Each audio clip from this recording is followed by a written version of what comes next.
आरंभ हो जाइछि ग्रीष्म ऋतु।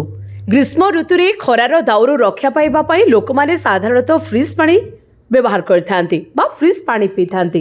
किंतु ए फ्रिज पानी पीबा द्वारा आमको अनेक प्रकार रोग घेरी रही थाए, जेमिति कि थंडा काश सर्दी हेबा सहित गला जंत्रणा करिथाए। थंडा पानी पीबा द्वारा गलाकोशर तापमात्रा हठात ह्रास पाई समस्या सृष्टि करिथाए। तेणु आपण फ्रिज पानी परिवर्ते माठिया पानी पीबा द्वारा ଏହା ଆପଣଙ୍କୁ ଅନେକ ସ୍ୱାସ୍ଥ୍ୟଗତ ଫାଇଦା ଦେଇଥାଏ।